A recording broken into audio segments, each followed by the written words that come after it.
Name and job title, please. Mohammad Isam, ESPN Cricket Force Bangladesh correspondent. So I've got you on, Isam. I got you on actually a month or so back to talk about what was it? Your athletic Bangladeshis. And on the same day, I went, well, you got a book out. Let's talk about your book. You know, it's all about you following Bangladesh cricket. What do you want to focus on? Tell me the chapter, Mr. Doyen of Bangladesh cricket. And you said, can we talk about Richard Hadlee? Which is not what I expected. So why? No, it has to be. Jarrod, what do you think? Why wouldn't I choose Sir Richard Hadlee's interview? It is, tell me. Well, I thought it was very interesting. I'm going to go into the psychological reasons why I think it might be interesting to you going ahead. But also, I asked you on to talk about Bangladesh cricket, and you say you want to talk about Richard Hadlee. But you have an interview with Richard Hadlee, and he wants to talk about Walter Hadlee. So this is basically going to be a podcast on Walter Hadlee through the eyes of Mohammad Isam, through the eyes of Richard Hadlee. It's a very, very interesting one. Is it because how many times have you had the ability to sit down with a legend like that? Because it looked like a fairly long interview.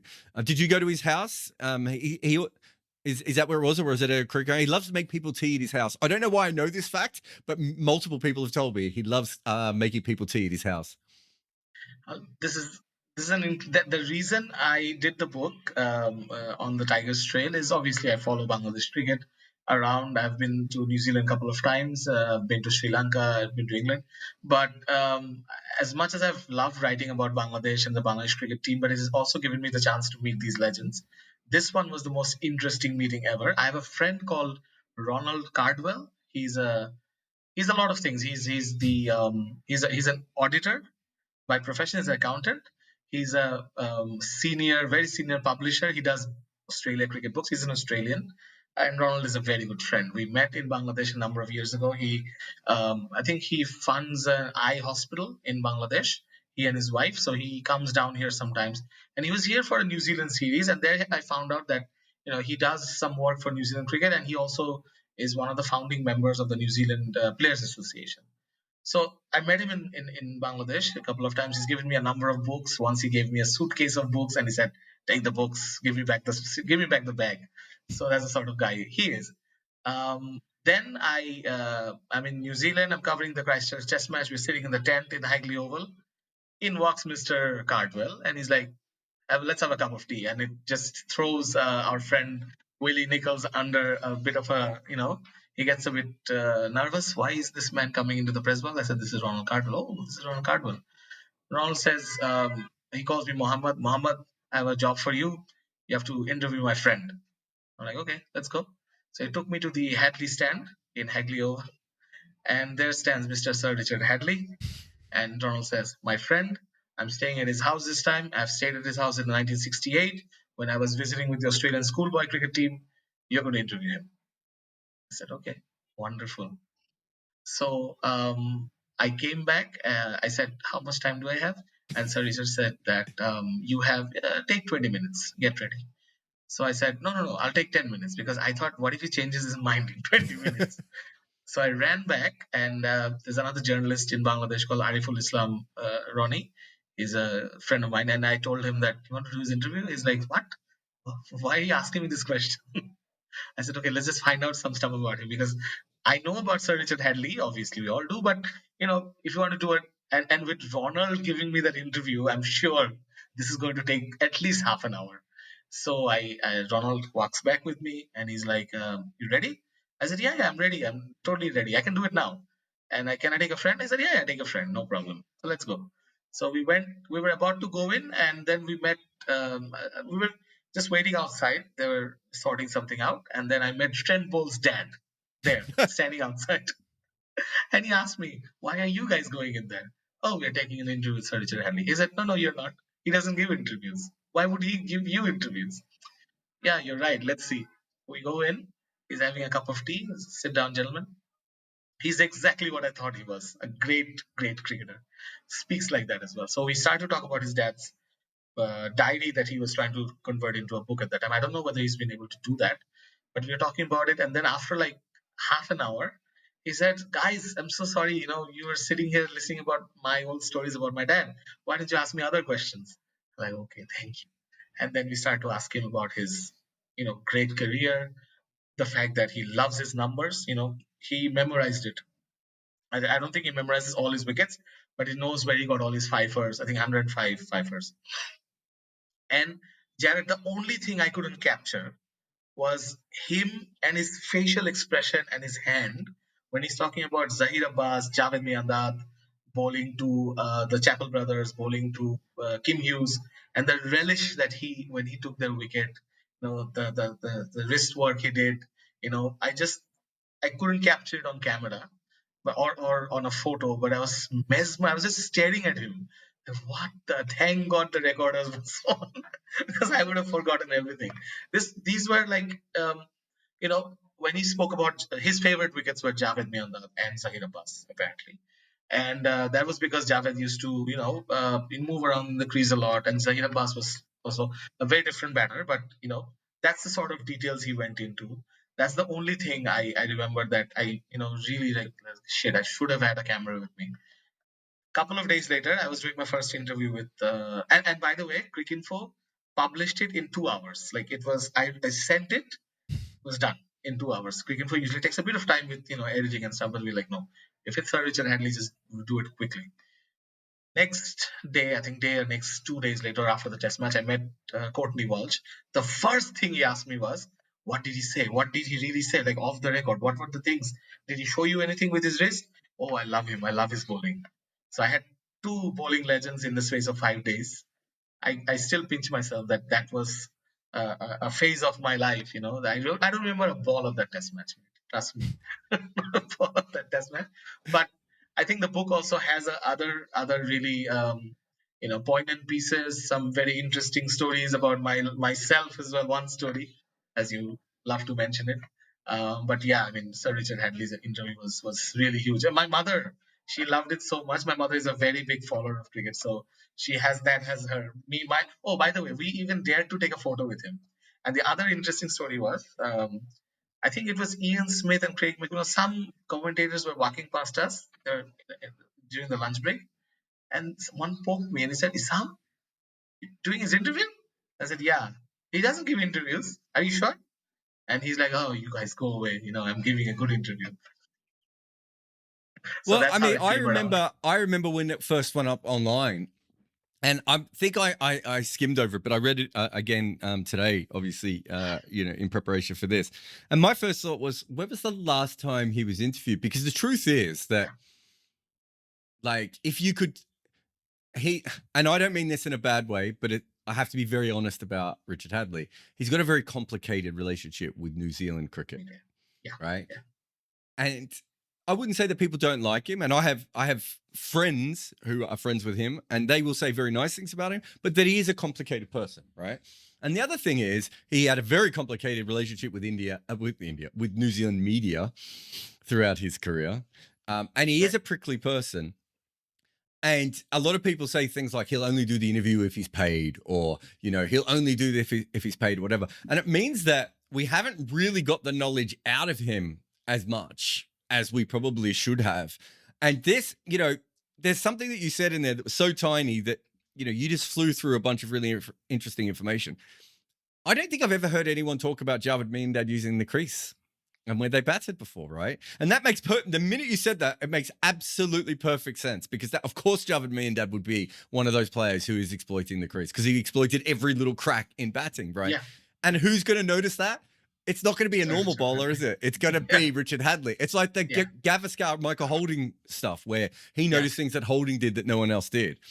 And so straight away, you're just like, oh, if you get, but the thing is that I remember a friend of mine, a friend of ours, I won't say who it is, but was at the airport behind him. And he was thinking, oh, I'll let him get his boarding pass, and then I'll go in behind him in the security line, and I'll I'll ask for the interview, and I'll try and butter him up. And something happened at the check-in. Mr. Hadlee was not particularly pleased with what had gone on. And my friends were, I can't ask him now. He's furious, right? Like, of all the people you can't ask on a bad day, Richard Hadlee's like number 10. So it's a really interesting thing that we don't know a lot about it. But then to go back to what you were talking about before, he wasn't giving the interview so that we knew about Javed Miandad and Zahir Abbas or any of the other. And there's a couple of other interesting things that we can get to in a moment. He's giving the interview for the same reason he was trying to get that project up, which is that his father was part of one of the most important things that ever happened to New Zealand cricket. So Walter Hadlee is his father. He was part of the 1949 tour. We covered 1949 on a episode of Double Century. The team is known as the 49ers, which is something he's very proud of, that they're known by their touring date. He talks to you about that in there. But that team is the team that changes New Zealand cricket from basically, they shouldn't have been a test playing nation. Like, I mean, I don't mean that in a bad way, because I think everyone should be a test playing nation, but I'm saying there were better teams around than New Zealand when they got their test status. They really, really struggled. Australia wouldn't play them at all, right? They struggled against the other teams that had come in who were new to Test cricket. It's only recently, talking to historians of Indian cricket, I realized how much they looked down on New Zealand at that point, despite the fact that they weren't particularly good. They go to England where they're playing these 3-day test matches. And Walter Hadlee basically comes up with an idea, which is, let's just not worry about bowlers at all. Let's make their decision to give us 3-day test matches look stupid by making every single test a draw. Right. And they had a very good team. They basically had, I think they had about 4 good bowlers in that lineup. And they by the end, they were probably coming home with stubs for feet because they'd all bowled so many overs, all their bowlers. But they did draw all the games against England. And it was a good England team. It wasn't one of the weaker England teams that they had been playing. And also, they had a brilliant tour. They lost one game, I think, was it against Oxford or Cambridge, something random? It wasn't even like against a county team where they lost. They absolutely dominated everything. And then in the test matches, they just said to England, you're not going to beat us. You can do everything you want, but you are not going to beat us. And it sounds so stupid, but for New Zealand cricket, that's the moment where, and this is only a couple of years after Australia had beaten them in an afternoon, right? It was such a big thing for New Zealand cricket. And it is talked about now, but because New Zealand cricket's had so many flare-ups and moments, and of course we're in a great era, that it's not really talked about in the way that perhaps it should be. And also, it's hard to explain to, a young cricket fan, no, you really need to follow this series where New Zealand didn't win a test match. But that was a big thing. And so for Richard Hadlee, who is the greatest cricketer New Zealand has ever had, to be speaking up about that, it's quite a big deal, isn't it? And because of his father's involvement as well. Yeah, I mean, I remember post their interview. I mean, it was a big thing there. I mean, I spoke to many of the journalists, and we got out from that interview running out, and then there was Trent dad. He said, "Did you really do it?" Yeah, we have to write it, please. Stop talking to me. I need to get back. Little known fact. Trent Bowles' dad usually stands behind Trent Bowles' end. He observes him and he gives him certain tips. I think it's a very, very, cute little story that New Zealand cricket has some amazing stories. I mean, such a small community. But Hadlee told us that it was at this park where they used to change clothes behind, first class matches as well, behind trees, and then get ready and start playing, those stories as well. It was just amazing. I mean, that moment. And then I think one of the other things that really stayed with me was speaking about it with Courtney Walsh, and then Courtney listening to it, and then him reading it on his phone and saying, oh, he spoke about this, spoke about that, because I think Sir Richard also spoke about the West Indies attack. I asked him about he the talks about different Malcolm eras. Marshall. Yeah, he does. And he had great regard for his generation. I mean, the all-rounders, the fast bowlers from his generation. I mean, as you said, he can be a little prickly, and there was a reputation about him. But I think that deep sort of respect, even when he spoke about Javed, it wasn't about Javed being this sort of hassling cricketer and this and that. It was about his batting. It wasn't about anything else about Imran Khan. It was about his skills and how he followed their numbers and how he followed Surrey and Botham. And these things, when I was a kid, I used to dream about when they asked us in school who's your dream interview, and all, we used to say maybe Imran Khan and players like that. But again, Sir Richard is someone that I still cannot, to this day, I cannot believe that his I have done his interview. I mean, probably the only one on Cricinfo. Yeah, I know it's a remarkable thing. He it would it would be a great project to be able to sit him down and go through all those players of the 70s and 80s that he bowled against one by one and explain what they did. And it'd be interesting to know if he saw other flaws within their games that perhaps different kinds of bowlers could have exploited that were different to him and everything else. But, you know, Hadlee, we brought him up on the previous podcast when we were talking about players who develop late. So Hadlee and Imran Khan are really, really interesting in that both of them come into underdeveloped teams in the 1970s. In Imran Khan's case, it's because he's an all-rounder. But to be fair, in Hadlee's case, it's not. He's mostly because he was a fast bowler, and New Zealand didn't produce many genuine fast bowlers at that point. And it takes both of them the best part of a decade to become the international cricketers they are. So it's not like Lillee. Like Lillee, that I think Lillee's first full year in Test match cricket, he was the world's best bowler, right? He then gets injured and he takes a few years and he comes back. Hadlee isn't like that. Hadlee starts as a very average bowler in some respects. And I can't remember if it was Jeremy Coney or Glenn Turner, but it was one of the senior New Zealanders who said, stop trying to bowl fast. Stop being smart and being skillful. And he copied Lillee and ended up being better than Lillee at the same things that Lillee did. That whole thing is absolutely remarkable. And then probably Fazal Mahmood, Murali, and Richard Hadlee are the only three bowlers who know what it's like to basically be a bowling attack on their own, right? You're talking about guys who are like, literally, here's the ball, you're going to bowl until the opposition is out, right? And that was another one of the reasons that Hadlee had to slow down. He couldn't bowl at full pace anymore because he had to bowl incredible spells. And you know, if you go back and you have a look, Kapil Dev was a beautiful bowler, right? But with Kapil Dev, you've got a swing bowler where Kapil Dev's more like early Jimmy Anderson. And by that, I mean, he swings it and he knows how he's swinging it, but he can't always control how he's swinging it. Right. Whereas what Hadlee becomes is that sort of middle period Jimmy Anderson before the wobble ball, right? Where he's like, I'm going to swing it 6 inches here because that's how much I have to deviate the ball for this ball. The next one I'm going to swing 2 inches, right? And the next one I'm going to swing completely the other direction. The control that Richard Hadlee has on the ball is just absolutely magnificent from beginning to end. And, you know, I just don't think we'll ever see a seam bowler who is that important to an attack as like a one-man band again. Because if you had a bowler as good as Richard Hadlee now, you really wouldn't let them bowl as many overs as he bowled. Jarrod, I'll just go back to that interview again. One part that goes with what you just said. It's basically Richard Hadlee being so analytical about every wicket that he's taken. Apparently, he remembers all the 105 5-wicket hauls, and from county cricket as well. He speaks highly about county cricket and how it helped him, you know, as county cricket often does to foreign cricketers and not English cricketers, to help them become better cricketers. I think he mentions his batting that came through county cricket. And another thing that I can still remember about that interview was as even at this age, he remembered how the 70s were, or remembered almost every aspect of that time, New Zealand being an underdog side, how the West Indies came through, and not just the sort of headlines. He knows the stories.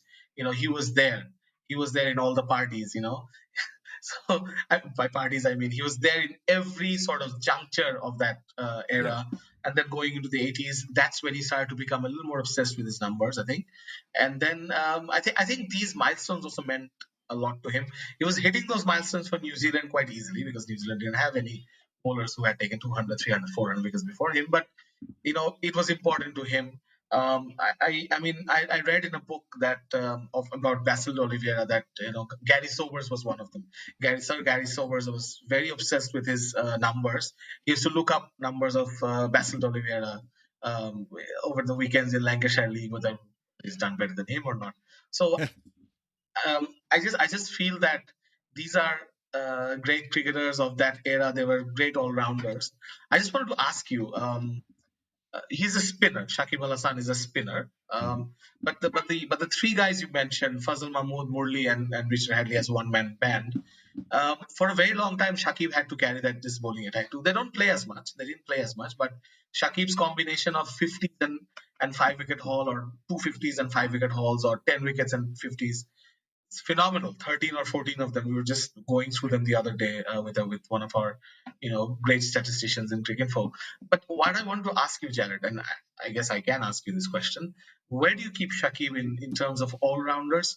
I mean, again, as I said, the only sort of asterisk is that he's a spinner, but his impact on Bangladesh is tremendous. So I looked it up recently because we just done a big piece on Ravi Jadeja, and this is something I don't know if you know, but Shakib doesn't bowl the same kinds of overs that Murali did.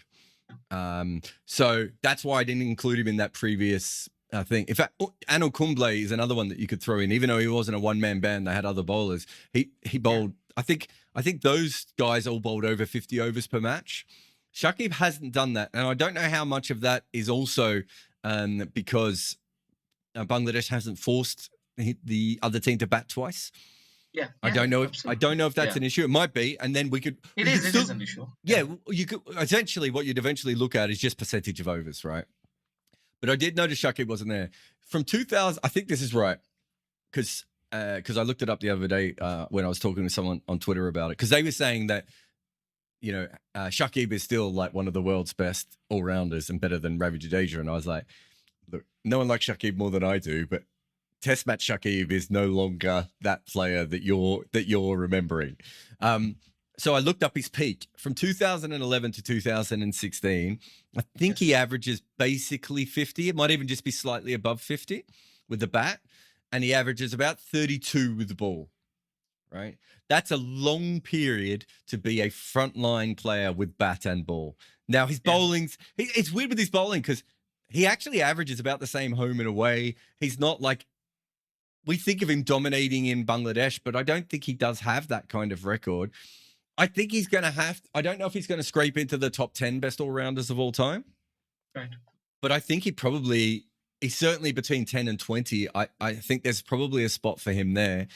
He's got there are issues within his game, and I don't mean this in a bad way, but just that he's played in an era where everyone plays a million games, and he didn't because Bangladesh didn't play as many games, right? Yeah. That's going to count against him when it's not his fault. But there's no doubt that when Callis retires, that basically even before Callis retired, because Callis stops bowling around 2012, really. So from 2012 to 2016, Shakib Al Hasan is the best all-rounder in the world, right? And I wrote about it. I think you remember I wrote a big piece about it in One Day Cricket and how he should be mentioned more. But I've never really had a look. It wasn't until this Jadeja piece that people started asking about him more that I started thinking about it. But he has a 5-year run where he's an absolute incredible player. And I think if you could have a 5-year run where you're a frontliner in 2 disciplines, and I'd be interested to know with this. I've always thought that he probably batted too high. And it's because Bangladesh didn't have their batting talent around him. And we're talking about the 49ers and Walter Hadlee's team. John Reid, who was the player after Walter Hadlee, who really runs New Zealand cricket. A perfect example of a very similar cricketer to Shakib, who, I mean, he could do everything. I think John Reid, wicket kept, bowled seam and bowled spin. He's basically like the discount Garfield Sobers, right? You look at John Reid's record and you watch some of the clips of him and you're like, what the hell is he doing batting at number 4 and 5? He should be batting at number 6 and 7. And I think Shakib, and I think me and Kartikeya, Date once wrote about this, where we talked about this together, where we were like, Shakib's numbers in some ways look better because he had to be forced up the order. But at the same time, it might have been better for his batting if when he was young, he was batting at 6 and 7 for the first few years, absolutely crushing it, and then only moving up for 1 or 2 years when they needed someone to go up the order. Whereas he's probably an ideal, you watch him bat, he's probably a number 6, is his natural spot. So there are parts of his game that are quite interesting from that perspective. But he also, who's the best bowler that he has bowled with? Murtaza? For a very short time, I think the best bowler that he's bowled with is Mehdi Hasan Miraj. And we're both big fans of him, but he's still a developing cricketer, right? Exactly. So looking at their record, I mean, that's the interesting thing. Murtaza stopped playing Test match in 2009, way before Shakib. Before Shakib took over. Shakib, yeah. Before Shakib peaked, and Shakib took over. I remember the test match against New Zealand where he took a 7 for. Before the test match, Jamie Siddons said now he has to take over Mohammad Rafiq's job. Mohammad Rafiq was the left arm spinner who took 100 wickets. He retired before that series, or in March, and then in October 2008, Shakib, and that was a very difficult time in Bangladesh. A huge number of cricketers had gone to ICL, and then Shakib took over. So I was just imagining something that, you know, him batting in the top order, bowling 50 overs in certain innings, and be having to lead the team as well till 2011 first, and then again from 2017 he became captain in different formats. But that period, Ashraful was the sort of guy in the wane with his already low average going lower. Then he was on the out. Mashrafi was regularly injured. Tamim, Shakib had to take over. Yeah, you remember there was a series against New Zealand. All Bangladesh fans obviously remember, but 4-0 Bangladesh won at home. New Zealand were they had everyone. McCallum, Vettori, and all the players were there. Bangladesh only had Shakib. Tamim was injured. And at that time, Mushfiqur Rahim and Mahmudullah Riyad weren't the players that they later became. And Mashrafi was injured after bowling 1 over. That series, I think, as you said, that 2011 to 16 was his peak. I think if Karthikeya does this great job of finding out certain series or throughout history, and you also do this, we find out. I think in terms of impact for one cricketer, and I'm not talking about just bat and ball. He was the captain at that time, and you know how Bangladesh is. It's quite an emotional place in terms of cricket, and the cricket board also gets involved, and it sometimes gets ugly. And the way Shakib handled it at that age, 2010, it was a beautiful sort of time for him, and then he became this massive cricketer. So I just feel that you're right. He should have batted at 7. He should have been the guy at 7 because bowlers like him should bat at 7. But there have been countless games. Bangladesh bowls out a team, or the team declares that it's a huge score. Shakib bowls that last over from around the wicket, gets that last wicket or something. 4 for 55, Shakib walks back to bat, or 3 for 55, Shakib. So that's the thing. I mean, that's where I think both things are true. I think his batting average is a little flattering, but also he's been one cricketer who has pushed his limit beyond all limits. I think whatever limit he has, I mean, he looks like a limited batter, but he makes the best out of it. Yeah, makes the very best out. There was a period when he was batting really brilliantly for KKR. Yeah. And everyone got really excited. And I was like, what he's doing is kind of madness, his batting. But clearly, KKR had a theory that they needed someone to attack the middle overs. And because he was a bowler, him averaging 20 or 22 didn't matter as much batting at number 5 and number 6. Yeah. And I remember that really clearly because in Bangladesh, he doesn't have a choice. Do you know what I mean? He just has to do everything, right? And in KKR, it would have been much easier for him to average 35 batting at number 4 or 5 for KKR, chipping the ball around, right? Playing more like he does for Bangladesh.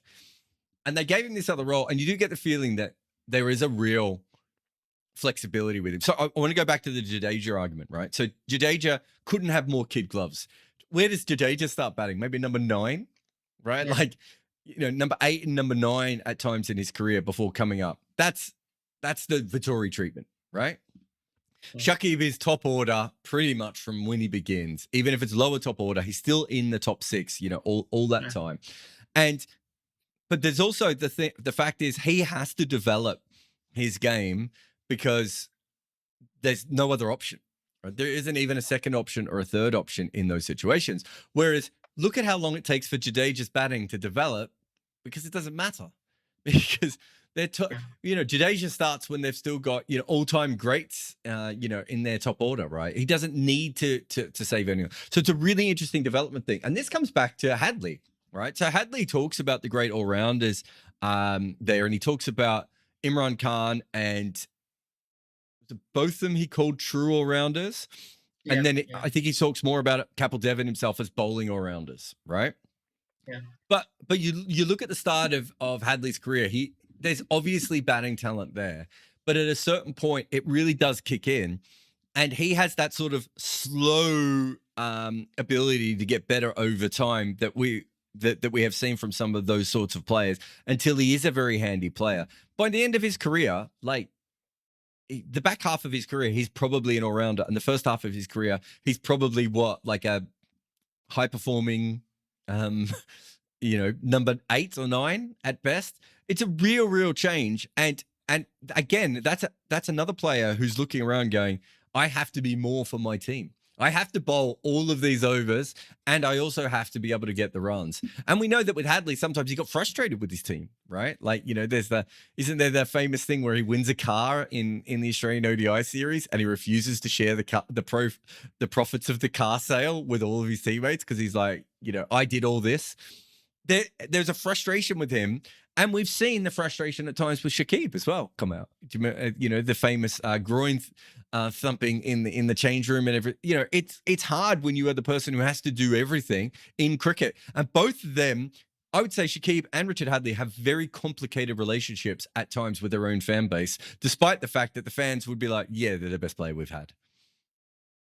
Yeah, Shakib has had his moments. Even recently, there's always something happening with him. I think I'm thinking about it. Like, there has to be a study about what Shakib does on the field and what he does off the field. They're so different. If off the field Shakib was on the field, there wouldn't be a Shakib Al Hasan. And I think I don't remember who was telling me the other day that I think my wife was telling me that brilliant people are they can be a little out there sometimes. They have to be given that sort of freedom of their character. And Shakib, fights fire in every front. I mean, he's led a players' revolution in Bangladesh. He fights, his own battles about NOCs. He famously, he's the guy, the reason why BPL has crashed since 2020, because he moved from a team called Dhaka Dynamites to Rangpur Riders. Dhaka Dynamites is owned by the company where the cricket board president works. So he changed his colors. He moved to Basundhara, who were the great rivals. And then they said, PPL is not happening. We don't give a shit about who plays where. We're going to call it null and void. We're going to ask for new franchises. And the franchises went up in arms that we're not coming back. So, he's the big factor. He's the most important cricketer in Bangladesh, probably the most influential figure in Bangladesh. I think Mashrafi has a very sort of a mass appeal, but Shakib, I think, is even everyone agrees that he's the greatest cricketer. And yeah, I mean, a lot of whenever I'm going through the Richard Hadlee interview, Shakib's life flashes in front of me, how he has faced competition in his life, and this added T20 bonanza. I mean, I don't know how Richard Hadlee would have handled it. I think he would have played till 45 at that if he had that. Well, I mean, let's come back on that because you mentioned it very briefly early on that Hadlee really becomes Hadlee through county cricket. And he wasn't the only player who did that. Glenn Turner did a very similar thing with New Zealand. In fact, New Zealand have a long history of their best players going to play in England and never coming back again. So Hadlee's really maybe the first player who excels in England and then comes back and uses those skills. Hadlee was someone who loved being paid. I mean, and I don't mean this in a bad way. Hadlee looked at himself as the best cricketer in the world at times and probably just thought quite rightly that he deserved to be paid that. And he lived in a world where he was a New Zealander and he wasn't from Australia or England or even India or Pakistan at that point. And so there is a part of that. And then Shakib, again, there must be times where Shakib is like, I feel like I'm the best all-rounder in the world by a mile here. And even when he's dominating in the IPL at times, it doesn't feel like anyone's ever giving him that respect. But he's probably earned what the next 5 most paid Bangladeshis have earned combined. Like only the Fizz would be close, right? No one else would have earned anywhere near him. It's a completely different level. And there's a one-man band part of it. And it does tell you that like he's going to have a lasting impact on Bangladesh cricket well after he plays in the same way that Hadlee did, just because you're the first person through the door. Yeah, Shakib, I don't know whether he wants to leave such a big imprint, but he's already done it. He's laid the benchmark for the next generation. Mehdi Hasan Miraj, probably, as you said, he's the Manoj Prabhakar after Kapil Dev, but we need that. Bangladesh as a team needs it, as a nation needs someone to take over from Shakib at some point. because it's going to end at some point in the next couple of years. I just suspect it could be the 2024 World Cup in the West Indies and the US for him, but totally depends on his fitness and his form. But I just feel that Shakib will not probably be part of.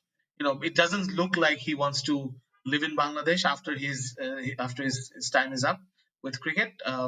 He can do a lot of other things. He can continue playing in the MLS in the US, and I think one of his great advantages is a spinner. I think he can prolong his career. But you're right. I think he doesn't get enough credit for his T20 record.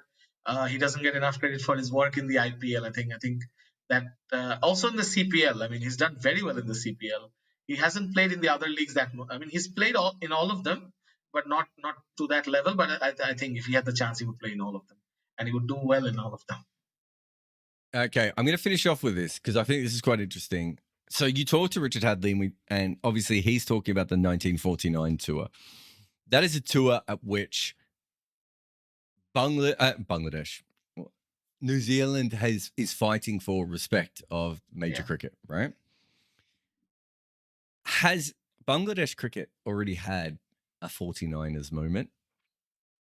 Or are we still waiting for that one moment where everyone goes, oh, that's just a normal cricket team? No, I think Bangladesh has had the 1949 moment that you're talking about. I think they've had a few of those moments. Before I joined journalism, there was this tour of India coming to Bangladesh in 2004. It was a really bad time, and that's when Ashraful scored 158 against India at a decent attack. It was Irfan Pathan, Zahir Khan, Anil Kumble for the three bowlers I can remember. There was others.